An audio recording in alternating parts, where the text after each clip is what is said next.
Kalau sudah memang talak 3 itu berarti kamu sudah serius, kamu ingin cerai, berarti kamu sudah nggak main-main lagi, ya sudah gitu. Dan kamu hanya boleh menikah dengan istrimu kalau istrimu itu sesudah menikah dengan laki-laki lain, kemudian dia gagal lagi gitu ya. Harus ada syarat gagalnya, bukan karena disengaja dia digadaikan tadi, bukan. Tapi memang dia sudah menikah dengan yang lain tapi kemudian gagal lagi gitu. Terus ingin balikan sama suami yang pertama, itu baru diperbolehkan. Bukan kemudian ya kemudian memang kita seringnya ngakali gitu ya. Wis lah sampean kawin sih karo kae kok tak baleni gitu. Jadi sekali lagi ruku 28 ini adalah contoh tentang syariat yang diperbaharui dari syariat-syariat yang sudah ada sebelumnya, sehingga kemudian Islam itu menjadi menawarkan syariat yang lebih baik daripada syariat yang sudah ada sebelumnya.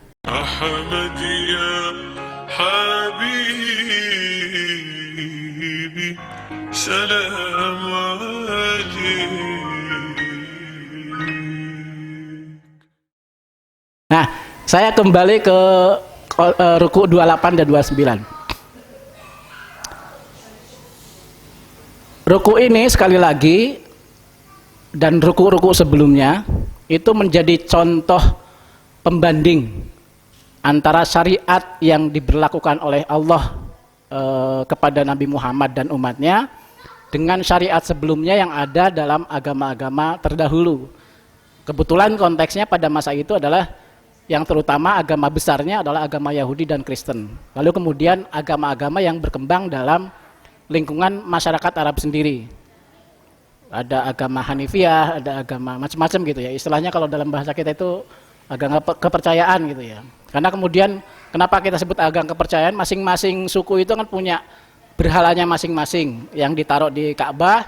Kemudian masing-masing itu menyembah masing-masing dewanya itu. Kayak agama Hindu lah gitu. Karena di Hindu kan setiap dewa itu yaitu identik dengan satu agama. Jadi Hindu itu kan tidak tunggal, tapi banyak sesuai dengan jumlah bilangan dewanya. Nah, kita baca misalnya mulai dari apa yang menjadi unggul di dalam syariat Islam ketimbang syariat sebelumnya. Di ayat pertama dari ruku 28 soal haid. Dalam tradisi Arab jahiliyah, wanita haid itu kan istilahnya dianggap kotor sama sekali gitu, najis dan seterusnya. Tapi diperlakukan sebagai istri dalam artian hubungan seks dan lain sebagainya, itu ya tidak dipedulikan gitu, dia lagi haid atau tidak itu nggak ada urusan gitu. Kapan saja suaminya mau ya wanita harus melayani. Tradisi Arab kala itu begitu. Nah, sementara syariat Islam kan menegaskan jauhilah wanita yang sedang haid, jangan dekati dia hingga mereka suci. Di ayat 222. Lalu kalau kita melihat tradisi kaum Yahudi, ketika istri haid itu sama sekali diasingkan. Bukan hanya sekedar tidak digauli, tapi istri itu harus diasingkan. Sama sekali nggak boleh ada hubungan apapun, baik itu hubungan seks dan hubungan lain-lain. Jadi ya dikucilkan lah kira-kira gitu. Dalam tradisi kaum Yahudi, kita bisa baca di Imamat pasal 18 ayat 19 atau di pasal 20 ayat 18. Nanti dicek sendiri nggih. Sementara kalau Islam itu hanya memerintahkan suami untuk tidak menggauli istrinya yang sedang haid. Hubungan-hubungan lainnya harus tetap dilakukan, hubungan sosial dan lain sebagainya itu tetap harus dilakukan. Tidak boleh istri sama sekali Jadi itu keunggulannya dalam konteks haid. Lalu kedua soal perceraian. Jadi soal perceraian ini dasar hukumnya tadi, perceraian itu diperbolehkan. Sementara dalam agama Yahudi dan Kristen, kalau kita lihat dalam kitab Roma pasal 7 ayat 2 sampai 3, itu perceraian itu dilarang sama sekali, ilegal. Sampai hari ini dalam tradisi Kristen yang saya tahu memang perceraian dalam Kristen itu tidak boleh. Bahkan meskipun suami atau istrinya selingkuh, itu tetap pernikahan harus dipertahankan. Berzina misalnya istrinya atau suaminya, itu tetap pernikahan tidak boleh suami atau istri menggugat cerai. Harus tetap pernikahan itu diteruskan. Dasarnya mereka mengambil satu kisah tentang seorang perempuan zina yang datang kepada Yesus. Kita bisa baca di Matius itu, pasal 7 kalau tidak salah. Perempuan zina itu datang kepada Yesus, lalu kemudian dia mengadu, saya sudah berbuat zina dan seterusnya itu, saya minta ampun dan seterusnya. Kemudian Yesus mengatakan, ya kamu diampuni. Jadi dosa zinanya tetap dihitung, dan kalau itu diampuni, berarti rumah tangga itu bisa harmoni kembali. Tapi kalau tidak diampuni berarti sama suami maksudnya atau sama istri, ya pernikahan tetap berlangsung, cuma harmoni tidak terjadi gitu. Nah, dalam Islam justru itu yang kemudian menjadi salah satu sebab kenapa suami atau istri bisa menggugat cerai kepada pasangannya. Karena satu pihak sudah berkhianat terhadap janji suci yang diikrarkan ketika akad. Kalau kita baca Markus itu di pasal 10 ayat 9, apa yang sudah dipersatukan Allah tidak dapat diceraikan oleh manusia. Ini dalil yang dipegang kukuh oleh kaum Kristen bahwa perceraian itu sama sekali ilegal, tidak diperbolehkan sama sekali. Bagi kaum Kristen, perceraian itu hanya ada karena dua alasan. Pertama, perceraian karena sebab kematian. Di Roma pasal 2 ayat 3. Lalu kedua, karena salah satu dari pasangan itu berpindah agama atau berpindah keyakinan. Karena kalau sebenarnya kan bunyi ayatnya itu di pasal berapa itu? Oh ini, soal perceraian karena kematian ya, kita bisa baca di Roma pasal 7 itu, selama suaminya hidup, jadi selama suaminya hidup, ia dianggap berzina kalau ia menjadi istri laki-laki lain. Jadi kalau terjadi perceraian, lalu kemudian istri atau suami itu menikah lagi dengan perempuan lain atau laki-laki lain, itu dianggap zina. Tetapi jika suaminya telah mati, ia bebas dari hukum. Sehingga ia bukanlah berzina kalau ia menjadi istri dari laki-laki lain. Jadi cerai mati itu boleh, sehingga perempuan atau laki-laki terbebas secara hukum dari pernikahan itu, sehingga dia bisa menikah lagi. Tapi kalau suaminya masih hidup atau istrinya masih hidup, maka dihitungnya sebagai zina. Di Matius pasal 19 ayat 9 itu, barang siapa menceraikan istrinya kecuali karena zina, lalu kawin dengan perempuan lain, ia berbuat zina.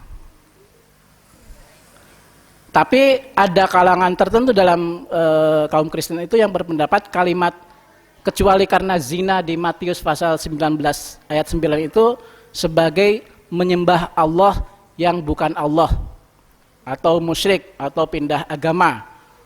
Biasanya dalil yang dipakai itu kitab Keluaran pasal 34 ayat 16. Ini saya baca ininya ya, artikelnya 3 paragraf. Lalu bagaimana? Apakah kalau istri atau suami berzina, berselingkuh, ini bisa menjadi dasar untuk bercerai? Jawabannya tidak. Sekalipun ada terjadi melakukan perzinahan salah satu pasangan, tidak suami atau istri yang sah tidak boleh cerai. Namun bukan berarti Alkitab pro atau mendukung perselingkuhan. Perzinahan atau perselingkuhan tetap dosa dan itu dilarang Allah.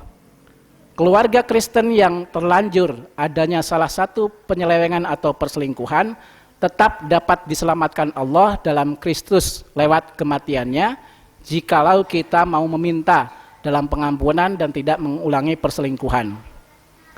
perempuan yang berzina, yang tertangkap basah, yang dibawa ke hadapan Yesus, Yesus tidak menghakimi perempuan berzina itu.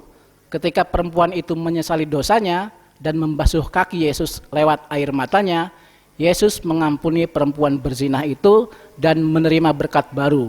Dosamu telah diampuni. Ini di Yohanes pasal 7 ayat 53. Jadi kalau Islam melegalkan perceraian, membolehkan dengan syarat-syarat tertentu tentunya, kalau Kristen sama sekali tidak boleh. Lalu kemudian dalam Islam wanita haid itu tidak boleh dicerai. Karena itu pernikahan maupun perceraian itu selalu ada masa iddah, masa tunggu masing-masing. Kayak tadi kasusnya Ibnu Umar itu ya, tidak boleh menceraikan istri ketika haid. Sementara tradisi Arab kala itu dia bisa suami itu bisa menceraikan istri kapan saja, terserah, nggak ada tedeng aling-aling waktunya kapan gitu, nggak ada persyaratan apapun, ya mau cerai ya cerai saja. Ini kalau kemarin Pak Kanan bilang kan, kalau seandainya wanita ketika masih dalam masa iddah itu dicerai, kan ada kemungkinan misalnya ketika dia hamil gitu kan, nanti bisa jadi problem gitu. Ini bapaknya yang mana, yang baru dicerai atau yang baru dikawin kan gitu. Kalau pas hamilnya ketika dia sudah nikah lagi, tapi masih dalam waktu masa peredaran suci, masa iddah itu. Lalu kemudian di ayat 225 kita bisa baca, kalau talak atau sumpah laki-laki menceraikan perempuan itu hanya sifatnya main-main, tidak serius, itu tidak akan dianggap sah sampai suami itu betul-betul serius menyatakan sumpah talaknya. Ayat 225. Padahal dalam tradisi Arab Jahiliyah itu ada namanya tradisi ila dan zihar. Itu suami itu bersumpah. Kalau ila itu sumpah, kamu pokoknya tak cerai gitu. Hitungannya kan kalau hukum fikih kita talak satu gitu ya. Dalam tradisi Arab itu sudah betul-betul cerai. Tapi kemudian tiba-tiba si suami itu mengatakan kamu tak kawin lagi gitu. Itu bisa terjadi, dicerai hari ini, besoknya dikawin lagi gitu ya. Itu tradisi ila. Lalu tradisi zihar itu ada semacam pernyataan yang mengatakan kamu kayak ibuku gitu, istilahnya itu. Ini. Jadi seolah-olah dia itu sudah tidak dianggap sebagai istri lagi gitu. Tapi dalam beberapa waktu kemudian diambil lagi jadi istri, terus begitu. Sehingga seolah-olah kalau sudah suami itu menyatakan talak gitu, sekali, talak, 2 kali sudah selesai gitu. Nah, oleh fikih Islam kan kemudian diatur talak itu sampai kemudian betul-betul talak 3 itu tadi, baru kemudian itu sah istri suami berpisah. Tapi kalau masih talak 1, kamu tak cerai gitu, oh ya sudah tunggu dulu gitu. Terus kok berikutnya kamu tak cerai 2 kali, oh masih tunggu lagi. Tapi kalau sudah 3 kali dianggap itu sudah serius. Kalau masih 1, 2 itu masih paling kamu mungkin lagi pas emosi saja gitu ya. Tunggu aja lah, tunggu. Mungkin kamu masih emosi karena baru kemarin mecahin piring terus langsung istrinya, aku dicerai saja gitu. Enggak, tunggu dulu. Mungkin suaminya besok belikan piring baru kan gitu. Nah, batas waktunya berapa lama? Batas waktunya itu 4 bulan. Kalau dibaca di ayat 226, 227. Jadi batas waktu apa? Batas waktu tadi kalau sumpah terus, menyatakan talak terus, selama 4 bulan itu terjadi begitu, berarti harus dipilih antara 2, mau rujuk atau mau cerai beneran. Tinggal dipilih pilihan 2 itu. Kalau sudah melalui batas waktu 4 bulan itu, kalau menurut ayat 226, 227 itu. Lalu berikutnya yang dianggap unggul dari syariat sebelumnya itu adalah adanya kesetaraan gender antara laki-laki dan perempuan dalam hal pernikahan maupun dalam hal perceraian.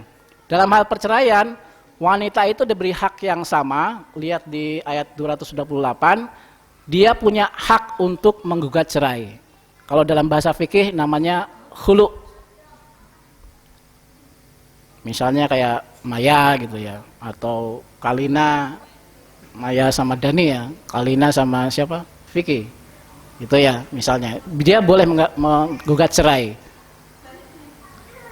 Karena punya hak yang sama. Sementara bangsa Arab itu, termasuk dalam agama Kristen Yahudi, itu tidak berlaku hak yang sama semacam itu. Misalnya dalam iman Kristen, seorang istri tidak boleh menceraikan suaminya. Di pasal 1 Korintus pasal 7 1 Korintus pasal 7 ayat 10 dan 11. Ini nanti bagiannya Pak Musin aja lah ayat-ayat itu yang lebih hafal ya. Jadi suami dan istri punya kesetaraan dalam syariat Islam tentang hak menggugat cerai. Sementara di agama Kristen Yahudi pada saat itu dan kemudian di dalam tradisi Arab lebih parah lagi gitu. Jadi karena kan apa ya, tradisinya itu kan tradisi maskulinitas yang sangat kuat. Apa ya maskulinitas itu?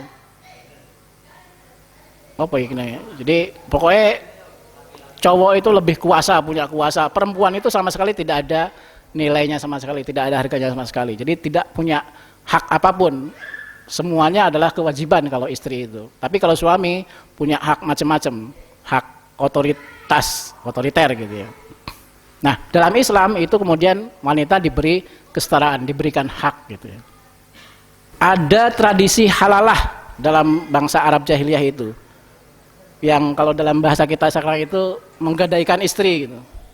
Jadi kalau sudah jatuh talak 3 tadi kan, kalau kemarin kita bahas itu jatuh talak 3, kemudian laki-laki hanya bisa menikahi lagi mantan istrinya kalau dia sudah dinikah dulu dengan laki-laki lain.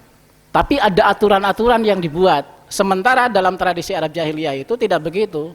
Modelnya talak 1 cerai gitu. Nanti kamu tolong kawinin dulu istriku nanti. Kayak apa ya? Ya tadi digadaikan gitu, dikontrakkan dulu. Ini tolong istri saya dikontrak, nanti saya tebus gitu ya. Sesudah itu ditebus lagi dinikah. Nanti dicerai lagi, suruh nikahin orang lain. Itu namanya tradisi halalah gitu. Itu yang kemudian dikecam oleh Quran lalu kemudian diganti dengan hukum tadi. Kalau sudah memang talak 3 itu berarti kamu sudah serius, kamu ingin cerai, berarti kamu sudah nggak main-main lagi, ya sudah gitu. Dan kamu hanya boleh menikah dengan istrimu kalau istrimu itu sesudah menikah dengan laki-laki lain, kemudian dia gagal lagi gitu ya. Harus ada syarat gagalnya, bukan karena disengaja dia digadaikan tadi, bukan, tapi memang dia sudah menikah dengan yang lain tapi kemudian gagal lagi gitu, terus ingin balikan sama suami yang pertama, itu baru diperbolehkan. Bukan kemudian ya kemudian memang kita seringnya ngakali gitu ya, wes lah sampean kawin sih kalau kayak kok tak baleni gitu, kayak filmnya Deddy Mizwar sama siapa itu, Roy Martin kemarin sempat nonton di apa itu TV Sinema TV itu. Lalu kalau di Quran itu istri yang dicerai boleh nikah lagi. Kalau di Kristen pasangan yang bercerai itu harus selibat, tidak boleh menikah lagi. Matius pasal 19. Kasusnya Ahok sama Veronica Tan itu yang bikin saya jadi ngulik-ngulik itu ceritanya. Kenapa kok bisa Ahok itu cerai sama Veronica Tan gitu. Nah, lalu bagaimana perlakuan Islam terhadap janda itu nanti dibahas di ruku 30-31, mungkin minggu depan baru kita bahas. Tapi saya ingin cerita sedikit tentang tradisi dalam Hindu yang itu diperbaharui oleh ruku 31 dan 30-31. Dalam tradisi itu ada 4 tradisi yang memperlakukan janda. 1, janda itu dikucilkan, harus selalu pakai baju putih namanya sari. Jadi untuk menandai bahwa ini janda yang tidak boleh menikah lagi dengan siapapun karena dia janda yang ditinggal mati. Yang kedua, dia diasingkan, ditempatkan dalam satu ashram namanya ashram Vidwa, itu asrama khusus untuk janda.